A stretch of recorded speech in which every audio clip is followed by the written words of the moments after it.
우리 한 구절씩 함께 교독하도록 하겠습니다. 여호와여, 내가 주를 불렀사오니 속히 내게 오시옵소서. 내가 주께 부르짖을 때에 내 음성에 귀를 기울이소서. 주의 앞에 분향함과 같이 되며 나의 손 드는 것이 저녁 제사같이 되게 하소서. 여호와여, 내 입에 파수꾼을 세우시고 내 입술에 문을 지키소서. 악한 일에 기울어 죄악을 행하는 자들과 함께 악을 행하지 말게 하시며 그들의 진주성찬을 먹지 말게 하소서. 의인이 나를 칠지라도 은혜로 여기며 책망할지라도 머리에 기름같이 여겨서 내 머리가 이를 거절하지 아니할지라. 그들의 재난 중에도 내가 항상 기도하리로다. 바위 곁에 내려 던져줬도다. 내 말이 달무로 무리가 되리로다. 사람이 밭가락 흙을 부스러뜨린 같이 우리의 해골이 스올 입구에 흩어졌도다. 주 여호와여, 내 눈이 주께 향하며 내가 주께 피하오니 빙고한 대로 버려두지 마소서. 나를 지키사 그들이 나를 잡으려고 놓은 올무와 악을 행하는 자들의 함정에서 벗어나게 하옵소서.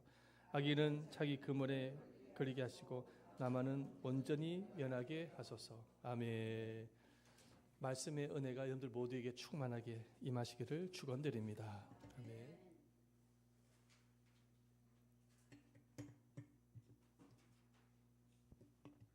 세상에 살다 보면은 별의별 크고 작은 억울함을 당할 때가 있습니다. 정성을 다해 도와준 사람에게 오히려 엄청나게 모욕을 당하기도 하고, 있는 힘을 다해서 열심히 일을 했는데도 하루아침에 누명을 쓰고 일터에서 쫓겨날 수도 있습니다. 엉뚱한 오해를 받아서 비난의 대상이 되기도 하고, 악에 찬 누군가에 의해서 중상모략에 의해서 앞길이 막히기도 합니다. 자, 이런 억울한 일을 당하게 되어질 때 마음속에는 속이 상하고 분노의 마음을 갖게 되어지죠.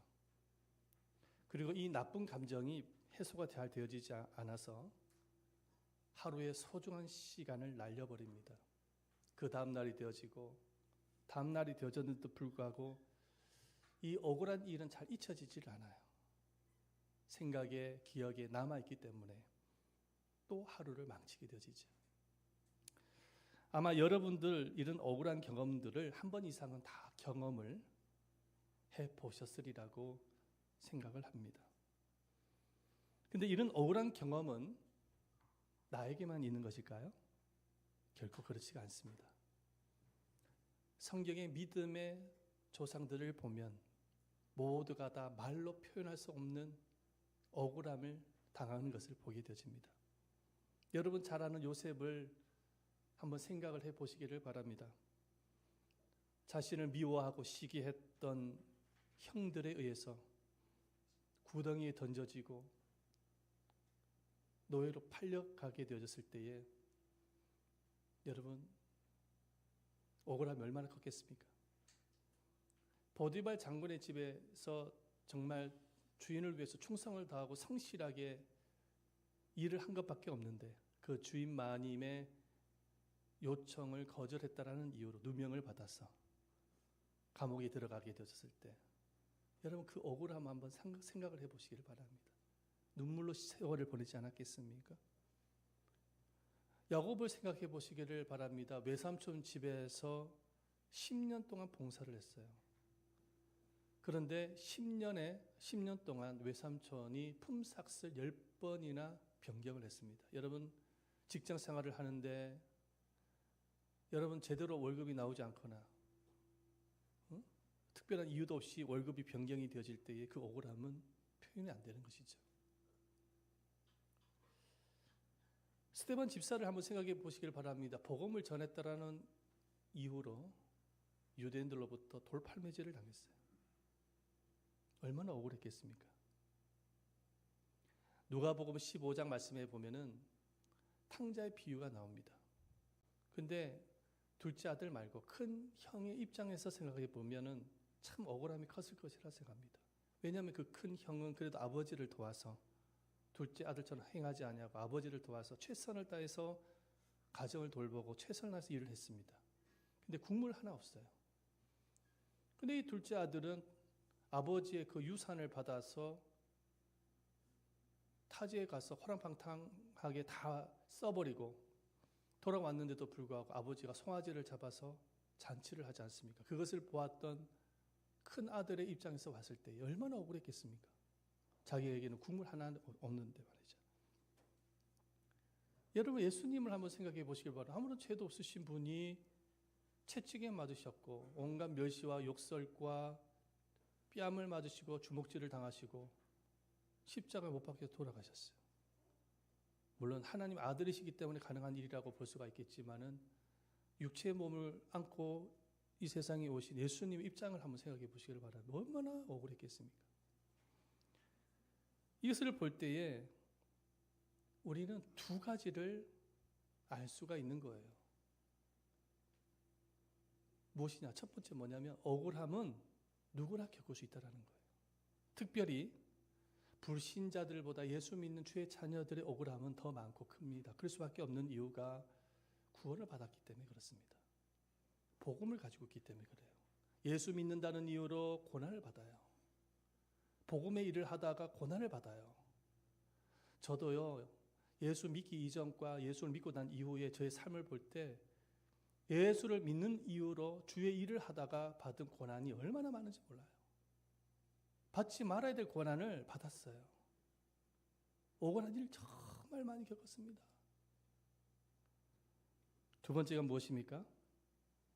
두 가지 사실을. 두 번째 사실은 무엇이냐니까는 비록 주의 자녀들이 억울한 일을 당하지만 이 억울한 일들을 잘 견뎌나갈 때에 믿음과 성품이 크게 성장한다는 거예요. 그리고 하나님께도 쓰임받는 복된 자녀가 되어진다는 것입니다.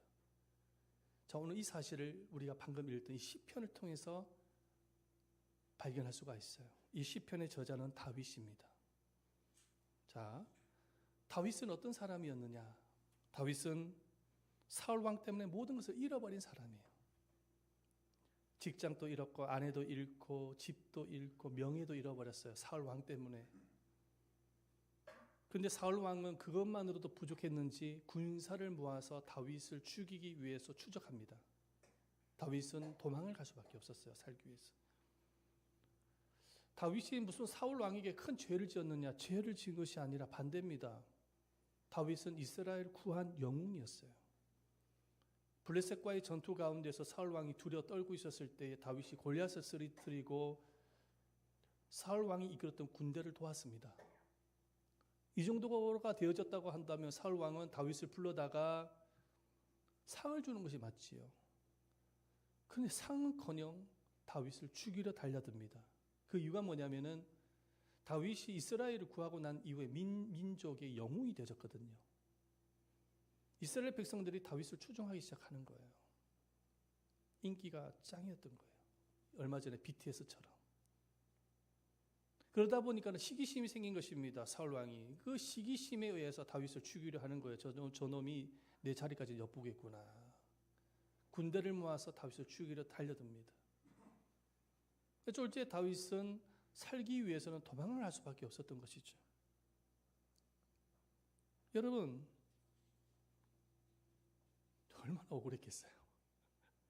응? 다윗의 생이 얼마나 억울함이 많았겠어요. 자, 그런데 하루는 어떤 일이 있었냐니까 다윗이 숨어 지냈던 동굴이 있었습니다. 그런데 그 동굴에 사울 왕이 용변을 보기 위해서 들어온 거예요. 용변을 보기 위해서 들어왔어요. 다윗의 입장에서 볼 때는 절호의 기회입니다. 사울 왕을 죽일 수 있는 기회죠. 다윗의 부하들이 말을 합니다. 저 사울 왕 절호의 기회가 왔습니다. 당장 죽여버리십시다. 다윗도 인간적으로 고민을 많이 했을 거예요. 여기서 끝내버려? 그럼 내가 왕이 되어버려? 이런 생각을 했을 것입니다. 더군다나 그때 당시에 다윗의 나이는 20대입니다. 이 감정을 제대로 컨트롤할 수 있을 만큼 그런 능력이 없었던 때였어요. 자, 그런데 다윗이 어떻게 합니까? 다윗이 용서하고 살려보내죠. 그리고 사울 왕은 다윗한테 목숨을 이제 빚을 졌기 때문에 이 사울 왕은 다윗에게 자신의 잘못을 이야기를 하고 그리고 축복하고 떠납니다. 다윗한테 목숨의 빚을 진 거예요. 자, 그렇게 되어지면은 이 사울 왕은 어떻게 될까요? 다윗을 불러다가 궁에 불러다가 야, 내가 지금까지 잘못했다 야 그러면서 상을 주는 것이 맞지요. 근데 어떻습니까? 사울 왕이 그렇게 가고 난 이후에 다시 다윗을 죽이기 위해서 군대를 모으기 시작합니다. 그리고 다시 다윗을 추적하는 거예요. 짐승도 자신을 구해준 주인에게 은혜를 갚아요. 제가 여러 번 봤어요. 자기 몸을 던져서 은혜를 갚더라고요. 짐승도 그래요. 인간의 탈을 쓰고 어떻게 그럴 수가 있을까? 은혜는커녕 군대를 모아서 또 다윗을 죽이기 위해서 추적을 합니다. 그래서 쫄지에 다윗은 또 그 자리에서 도망을 갈 수밖에 없었어요. 한번 상상을 해보시고 생각을 해보시라니까. 다윗의 입장에서 여러분들이 만약에 다윗이라고 생각을 하고 한번 생각을 해보시기를 바랍니다. 얼마나 억울했겠어요. 도망을 하면서 아마 인간적으로 이런 생각을 했었을 거예요. 그때 죽였어야 했는데, 동굴에 용변 보러 왔을 때 그때 죽였어야 했는데, 부하의 말을 듣고 죽였어야 했는데, 그러면 이런 고생을 안 해도 됐을 텐데. 다윗의 입장에서는 그런 생각을 했을 수 있을 것입니다. 얼마나 마음에 억울함이 많았겠어요. 하나님을 향해서도 원망의 마음이 많았습니다. 주님을 향해서 원망의 마음. 아니, 제가 왜 하나님의 뜻대로 용서하고 보냈는데 왜 저에게 찾아오는 것은 고통밖에 없습니까? 왜 저 인간은 회개할 줄도 모르고 저렇게 나를 죽이기 위해서 설치입니까? 왜 저 인간을 하나님 그냥 내버려 두십니까? 다윗의 입장에서 볼 때 다윗은 굉장히 억울하고 원망이 많았을 것입니다. 마음속에 억울함이 많으니까 어떤 일이 일어납니까? 삶의 의욕도 떨어져요. 의기소침하게 되어져요. 삶에 자신감도 없어요. 희망이 보이질 않는 거예요. 마음에 억울함이 많으면 그래요. 의욕이 떨어집니다. 살만 안 나는 것이죠. 자, 이런 상황 속에서 다윗은 그럼에도 불구하고 이 내적인 갈등 속에서 살기를 원치 않았습니다. 그리고 이 내적인 갈등을 무엇으로 어떻게 해결을 해야 되는지를 다윗은 잘 알고 있었어요. 왜? 믿음의 사람이고 영적인 사람이었기 때문에 잘 알고 있었던 것이죠. 이 내적인 갈등의 문제, 이 고통의 문제를 어떻게 다윗은 해결합니까? 이 문제를 해결하기 위해서 다윗을 선택한 것이 있어요. 그것은 뭐냐? 자신의 문제를 가지고 하나님 앞에 기도하는 것이었어요. 한번 따라서 자신의 문제를 가지고 주님께 기도하였다. 기도하였습니다. 그래서 어떻게 기도를 합니까? 이렇게 기도를 합니다. 1절 말씀을 한번 다 같이 한번 읽어보겠습니다. 시작. 여호와여, 내가 주를 불렀사오니 속히 내게 오시옵소서. 내가 주께 부르짖을 때 내 음성에 귀를 기울이소서. 여호와여, 내가 주를 불렀사오니 주님의 이름을 부르는 거예요. 그 고통 속에, 그 내적인 갈등 속에, 그 억울함의 그 고통 속에 주님의 이름을 부릅니다. 주님, 내가 주님을 부릅니다. 속히 내게 오시옵소서. 이 속히 내게 오시옵소서라는 단어가 뭐냐면 그냥 지나가는 말로 툭 내뱉은 말이 아니에요. 마치 위험에 빠져 있는 아이가 부모님의 이름을 부르듯이 아빠, 엄마 도와줘, 위험해, 힘들어라고 소리를 지르는 것처럼 다윗은 하나님 앞에 그렇게 기도하고 있는 거예요. 속히 나에게 오시옵소서. 속히 나에게 오시옵소서. 주님, 죽을 것만 같습니다. 너무너무 고통스럽습니다. 너무너무 괴롭습니다. 너무너무 속이 상합니다. 고통스러워요. 몸과 마음이 지칠 대로 지쳤어요. 살만 나지 않습니다. 그러니 나에게 속히 오시옵소서. 다윗은 지금 그렇게 기도하고 있는 거예요. 그렇게 기도했을 때 한참 동안 울부짖으면서 기도를 했던 것 같아요. 그리고 난 뒤에 다윗은 모든 시선을 주님을 향해 바라봅니다.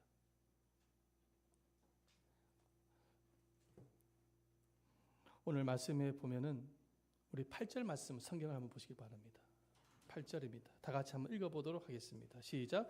주 여호와여 내 눈이 주께 향하여 내가 주께 피하오느니 내 영혼의 빈관대로 버려두지 마옵소서. 주 여호와여 내 눈이 주께 향하여. 그렇게 하루 종일 부르짖으면서 기도했던 다윗은 오직 믿음의 눈으로 주를 바라보기 시작하는 거예요. 주를 바라보면서 주께 피하오노니. 다윗은 마음속에 두려움이 많았어요. 고통이 많았어요. 괴로움이 많았어요. 그런데 주를 바라보면서 주님께 피한다고 고백을 하고 있습니다. 다윗이 주님께 피하려고 했던 그 피난처는 어디였을까? 다윗의 피난처는 어디였을 것 같아요? 다윗이 억울함을 당했을 때에, 고통을 당했을 때에, 괴로움을 당했을 때에 다윗의 피난처는 어디였을까요? 바로 하나님의 임재가 있는 곳이었어요. 시편 말씀을 계속 읽다 보면은 반복해서 나오는 단어가 있어요. 참 많이 나오는 단어인데 뭐냐면 주께 피하노니라는 단어가 굉장히 많이 나와요. 그러니까 이 다윗은 인생을 살면서 받았던 수많은 고통이 있었어요. 내적인 갈등과 고통, 말할 수 없는 고통, 육체적인 아픔, 고통, 마음의 고통, 괴로움, 억울함, 상처 가질 때마다 주님께 피하는 건데 그 주님께 피하는 곳이 어디였냐면 하나님의 임재가 있는 곳이었어요. 하나님의 임재가 있는 곳이 주님께 피하는 피난처였습니다.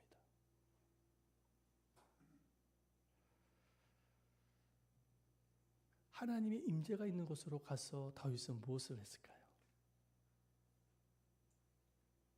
자신이 처한 상황, 억울함, 상처, 두려움, 불안함, 이 모든 갈등을 하나님의 임재가 있는 곳으로 가서 하나님 앞에 고백을 하는 거예요.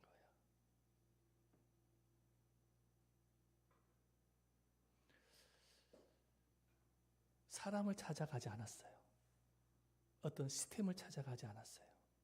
자신의 고통을 하나님의 임재가 있는 곳으로 가서 주님께 기도했던 거예요. 그렇게 기도를 했던 이유가 뭡니까? 내 기도가 하나님의 보좌에 상달될 것을 믿었기 때문에. 그래서 다윗이 뭐라고 기도합니까? 2절 말씀 보겠습니다. 2절입니다. 시작. 나의 기도가 주의 앞에 분향함과 같이 되며 나의 손드는 것이 저녁 제사같이 되게 하소서. 나의 기도가 주의 앞에 분향함과 같이 되며, 이 말은 나의 기도가 향기가 되어져서 하나님의 보좌에 상달되게 해달라고 기도하는 거예요. 구약 시대에 보면 제사장들이 제사를 지내는데 성소에 들어가서 성소에 들어가는데 성소에 들어갈 때는 향을 피웁니다. 분향을 합니다. 그러면 그 향기가 성소에 가득하게 되어져요. 가득하게 되어지는 것을 어떻게 받아들였냐면 하나님이 나의 예배와 기도를 받으신다, 이렇게 받아들였어요. 그런데요, 요한계시록의 말씀에 보면 성도의 기도가 향기가 되어져서 주님의 보좌에 올라간다라고 기록하고 있어요. 보십시다. 요한계시록 5장 8절 말씀. 시작. 그 두루마리를 취하심에 내 생물과 24장로들이 그 어린 양 앞에 엎드려 각각 검은 거와 향이 가득한 금 대접을 가졌으니 이 향은 성도들의 기도들이에요. 이 향이 뭐라고요? 성도들의 기도. 이 성도의 기도가 얼마나 귀했던지 금 대접에다가 담아다가 주님께 올라간다는 거예요. 여러분들이 주님 앞에 기도한 그 기도를 천사들이 금 대접에 담아다가 주님의 보좌 앞에 가지고 가는 것입니다. 그리고 들으시는 거예요, 주님이. 다윗은 그 기도를 하는 거예요. 내가 지금 하나님의 임재에 들어가서 내가 처한 이 모든 억울한 상황, 고통과 이 아픔과 눈물, 주님 앞에 기도할 때에 이 기도가 천사에 의해서 올라간다는 것을 믿었던 것입니다. 다윗은 인생에 환난이 있었을 때에 그래서 기도로 견디며 이겼던 것이죠. 자, 그렇다면 다윗은 구체적으로 무엇을 위해서 기도했을까요? 자, 첫 번째 무엇을 위해서 기도했는지 보십시다. 시작. 입술을 지켜달라고 기도했습니다. 입술을 지켜달라고 기도했습니다. 자, 보십시다. 3절 말씀을 보겠습니다. 여호와여 내 입에 파수꾼을 세우시고 내 입술의 문을 지키소서. 이건 뭡니까? 시편 말씀에 아주 자주 나오는 단어죠.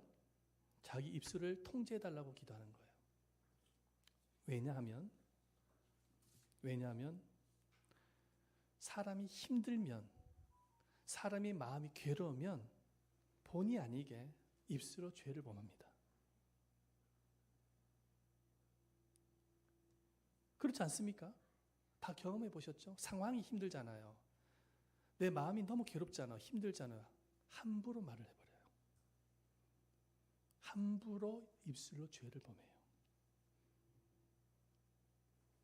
무슨 말을 할까요? 사람을 원망하는 말을 합니다. 상황을 탓하는 말을 합니다. 하나님을 원망하는 말을 해요. 기도해도 안 될 것이라는 부정적인 말을 계속 내뱉습니다.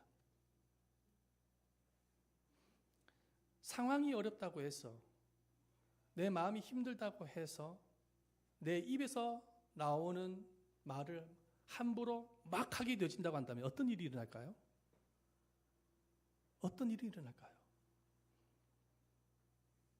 하나님은 이 세상 만물을 창조하실 때 말씀으로 창조하셨어요.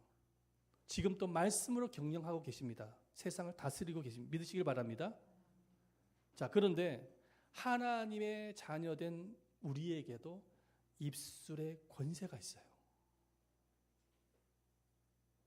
왜? 하나님의 자녀이기 때문에. 하나님은 말씀으로 세상을 창조한 권세를 갖고 계셨어요. 하나님의 자녀인 우리에게도 입술에 권세가 있습니다. 그래서 성경에 보면 이렇게 말씀을 하나님이 내 입에서 들리는 대로 내가 행할 것이다. 내 입에서 들리는 대로 내가 행할 것이다 하셨어요. 그래서 하나님의 자녀의 입술에서는 감사의 언어, 축복의 언어, 믿음의 언어들이 나올 때 하나님이 그 말을 통해서 역사하시거든요. 그런데 내가 너무 힘들다 보면은 나도 모르게 내 입에서 이런 말이 안 나와요. 이런 말이 안 나온다니까요. 어떤 말이 나옵니까? 아까 조금 전에 말씀드렸죠? 불평, 원망, 증오, 거짓, 불신의 말을 계속 내뱉습니다. 부정적인 말을. 자, 그 말을 하나님도 들으시지만 누가 들을까요? 마귀가 듣는 거예요. 그래서 그 말의 권세가 있기 때문에 말을 듣고 그 말대로 마귀가 달라붙는 것입니다. 그리고 말대로 역사가 일어나요. 그런 환경이 만들어져요. 회복이 일어날 수가 없어요. 성령님이 역사하실 수가 없어요. 이스라엘 백성들을 잘 아시지 않습니까? 여러분 광야 생활을 하면서 40일 만에 들어갈 수 있는 가나안 땅을 40년 넘게 못 들어갔어요. 그 이유가 뭐냐니까 입술을 잘못 사용한 거예요. 매일 부정적인 말을 한 거예요. 원망의 말을 한 거예요. 그 말 때문에 못 들어간 것입니다. 너가 말한 대로 하나님이 그렇게 해주겠다는 거예요. 다윗은 영적인 사람이었어요. 다윗은 믿음의 사람이어서 다윗은 굉장히 현명한 사람입니다. 다윗은 말씀의 사람인 거예요.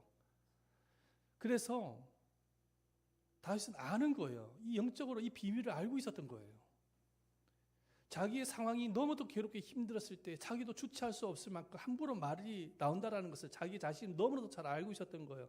자기의 연약함을 알고 있었던 것입니다. 나도 함부로 말을 할 수 있다는 거예요. 그런데 이 말이 자기를 파괴하는 것뿐만 아니라 자기를 이끌기는 공동체도 파괴시키는 거예요.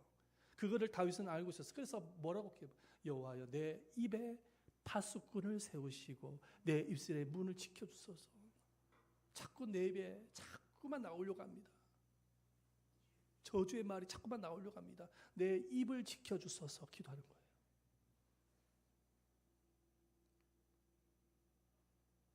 여러분 그 억울함의 마음을 억울한 상황들 이 모든 것을 고쳐나가기 위해서 첫 번째 우리가 기도할 제목이 있는데 나의 입술을 지켜주소서. 계속 믿음의 언어를 사용할 수 있어야 돼요. 아멘. 입술에 권세가 있기 때문에 말대로 되는 겁니다.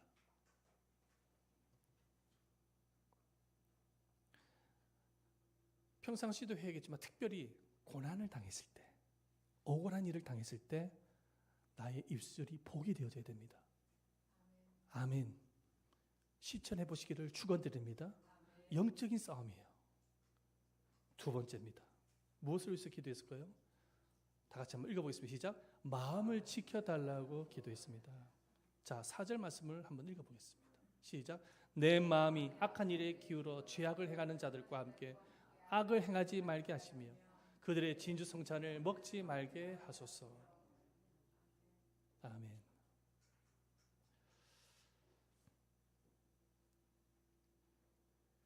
악한 사람들한테 계속 억울한 일을 당하거나 고통을 당하면은 지쳐요, 사람이. 그래서 어떤 생각이 들면 나도 저 똑같이 한 바닥 쳐버려, 그냥 맞받아 쳐버려. 근데 다윗의 마음은 그런 마음 없었을까요? 있었어. 다윗에게도 있었어요. 다윗도 인간이잖아요.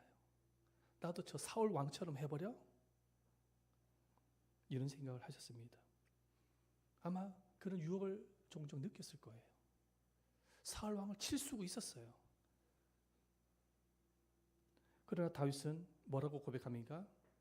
그들의 진주 성찬을 먹지 말게 하소서. 이 그들의 진주 성찬을 먹지 말게 하소서라는 의미는 뭐냐면 악과 타협해서 악을 악으로 갚지 말게 달라고 기도하는 겁니다. 악을 악으로 갚지 말게 하소서.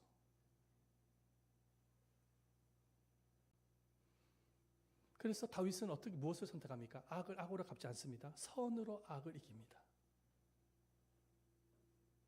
사울 왕을 죽일 수 있는 여러 번의 기회가 있었어요. 성경을 읽어보시면 나와요. 그런데 안 죽여요. 끝까지 안 죽여요. 왜? 사울 왕이 기름 부음을 받았기 때문에. 하나님이 두려워서 그 말씀을 지킨다고 자기 감정하고 상관없는 거예요.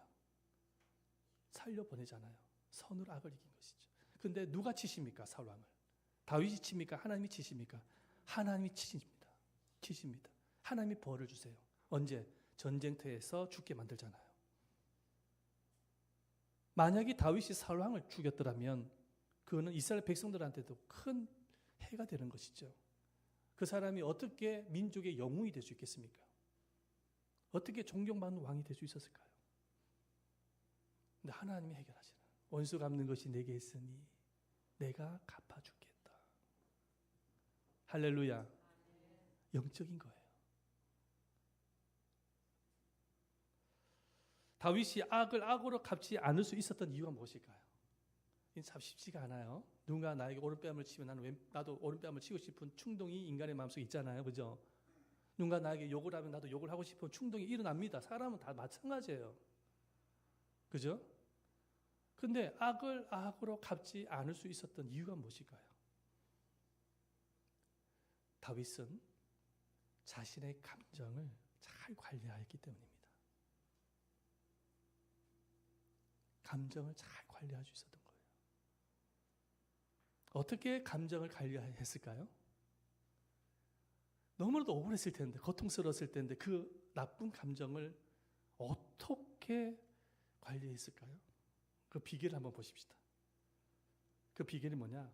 한번 따라해봅시다. 하나님께 자신의 감정을 솔직하고 정직하게 고백하였다. 고백을 했어요. 보십시다. 6절과 7절 말씀이에요. 시작. 그들의 재판관들이 바위 곁에 내려 던져졌도다. 내 말이 달무로 무리가 들으로다. 사람이 바깥에 흙을 부서뜨리 같이 우리 해골이 수월 입구에 흩어졌도다. 7절 말씀 보겠습니다. 6, 7절. 자, 이 말씀은 어떤 말씀이냐면 지금 하나님 앞에 자신의 감정을 고백을 하는데, 솔직하게 고백하는데 지금 이렇게 기도하는 거예요. 하나님 아버지, 저들요, 저 재판관은 누구냐면 사울의 뒷배들, 사울이 추정하는 나쁜 세력들을 말하는 거예요. 저 사람들요, 하나님 내버려 두면 안 됩니다. 바위에다가 아예 막 내동댕이를 쳐버리세요. 하나님께서. 스월이 뭐냐면 지옥을 말하는 거예요. 지옥. 하나님, 저들을 지옥불에다가 지옥에 넣어가지고요, 뼈를 부러뜨려 주세요. 굉장히 큰 저주의 말이에요. 육두문자를 다 쓰면서 욕을 하면서 하나님 앞에 자신의 감정을, 자신의 솔직한 감정을 토하는 거예요. 지금 상황이 이렇게 되어졌다는 것이 아니라 다윗의 그 감정을 솔직하게 하나님 앞에 토하는 겁니다. 고백하는 거예요. 세상 사람들은 감정이 안 좋으면 뭘 하더라고요? 뭘 합니까? 술로 감정을 풀잖아요. 야, 술 한잔 하자야. 그래가지고 술집에 가보세요. 있는 말 없는 말 다 하잖아요. 술 먹고, 예? 그러면서 2차 가자 3차 가자 그래가지고 막 마시면서 풀려고 하잖아요. 그죠?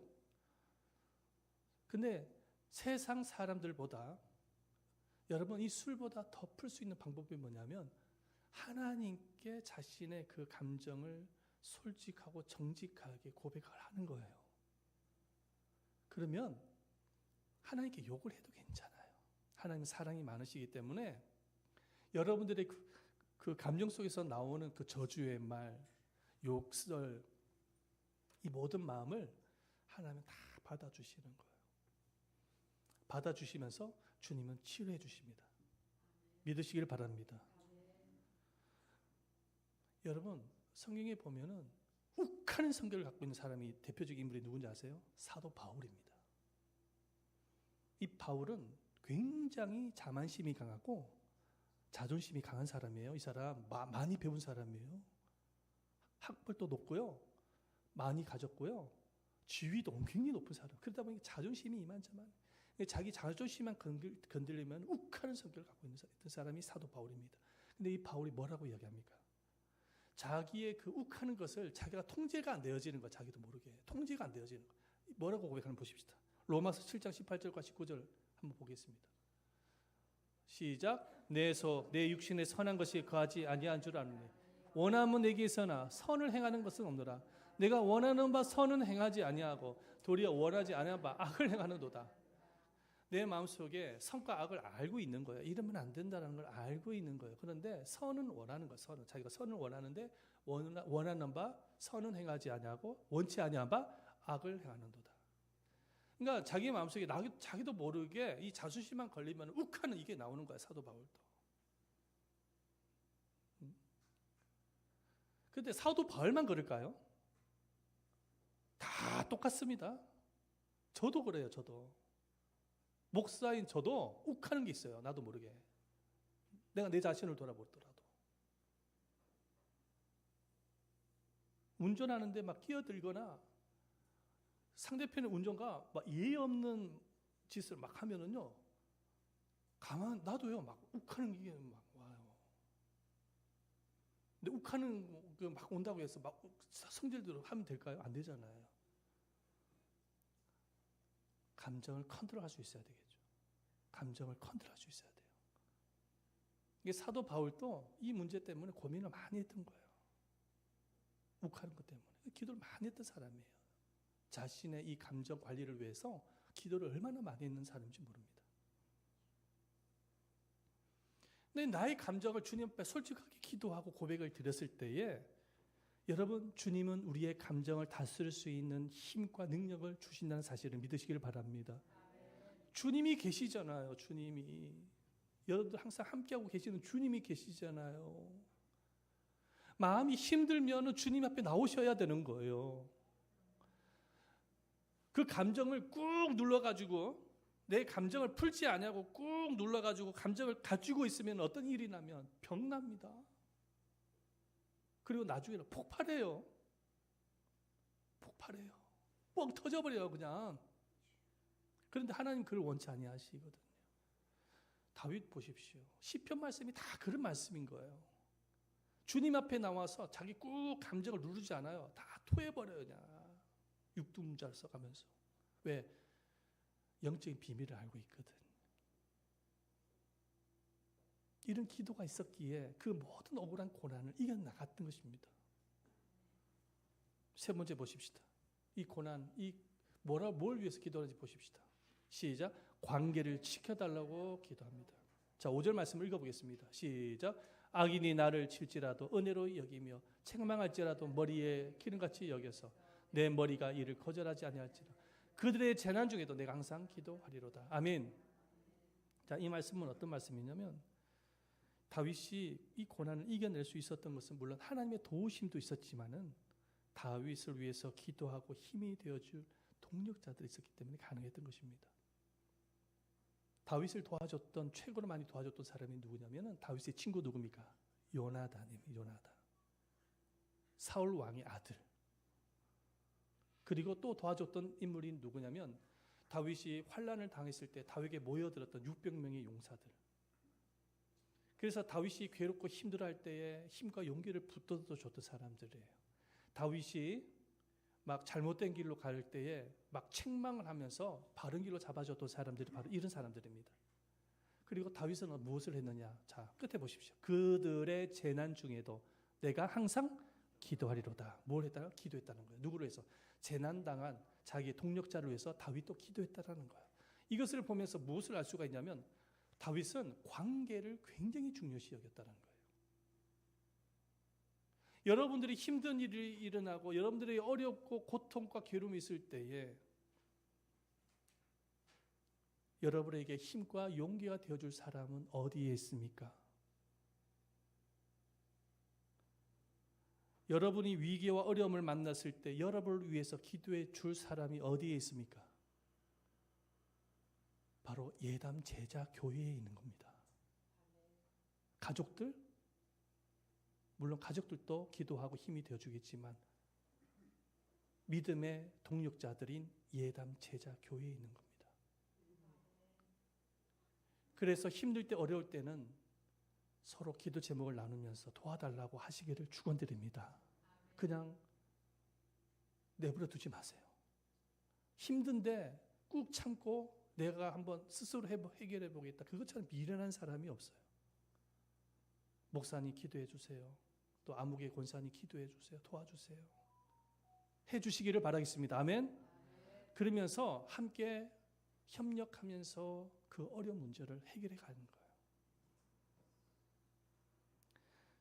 말씀을 맺겠습니다. 오늘의 본문을 보면서 다윗의 진짜 훌륭한 점이 무엇이었느냐? 이 격렬한 내적인 갈등과 싸우면서 다윗의 훌륭한 점이 무엇이냐면 끝까지 기도하면서 견뎌내며 이겼다는 거예요. 이게 포인트예요. 우리 예수님도 그렇지 않습니까? 예수님께서 엄청난 고난을 당하셨어요. 억울한 일을 당하셨어요. 그죠? 보십시오. 채찍에 맞으셨어요. 39대. 예? 로마 군병한테 주먹질을 당하고 침뱉음을 당하고 뺨을 맞고 가시 면류관을 쓰시고 십자가의 대못에 박히셨어요.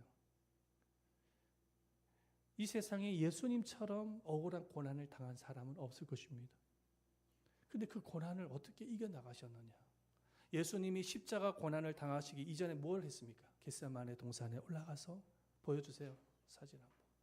기도하신 거예요. 뭘 위해서 기도했냐? 다윗과 똑같은 기도를 한 거예요.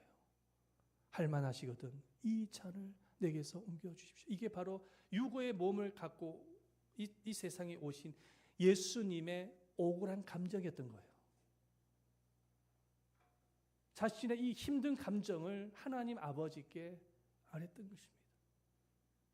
그리고 난 이후에 하나님의 마음, 하나님의 뜻을 알고 나서 나의 원대로 하지 마옵시고 아버지 원대로 하옵소서. 이런 기도가 있었기 때문에 예수님은 그 고난을 이겨나갔던 것이죠. 여러분 살다 보면 분노할 수 있어요. 낙심할 수도 있고 욕을 퍼부을 수도 있고 내 자신이 한심하다고 생각할 수도 있는 것입니다. 그러나 여러분 기도의 손만은 내려놓으면 안 됩니다. 기도의 손만은 내려놓으면 안 돼요. 기도는 하나님과 나와의 연결되는 다리와 같은 거예요. 내가 기도했을 때 주님이 오시는 거예요. 다윗이 주여 속히 오시옵소서. 어떻게 오십니까? 하나님이 나에게 오실 때 어떻게 오신다고요? 하나님의 임재로 오시는 거예요. 하나님의 임재로 오시는 것입니다. 오셔서 주님이 이렇게 말씀하실 거예요. 감정 다 풀었냐? 많이 울었냐? 소리 다 질렀냐? 옛날에 다윗도 한성질 하더니 너도 한성질 좀 하는구나. 그래. 그러면서 주님이 우리를 품에 안으실 거예요. 그리고 치유하시고 다시 일어날 힘을 주실 것입니다. 그렇게 주님께서 우리에게 힘을 주시고 주님의 손 붙잡고 일어나게 되어졌을 때 태산 같은 그 문제가 어느 날 저기 뒤에 있는 것을 보게 되실 거예요. 그리고 내 앞에 하나님께서 우리를 위해서 예비한 풍성한 길이 있는 것을 목격하게 되어질 것입니다. 그러므로 사랑하는 여러분, 살다 보면 이런 일 저런 일 고통스러운 일이 많습니다.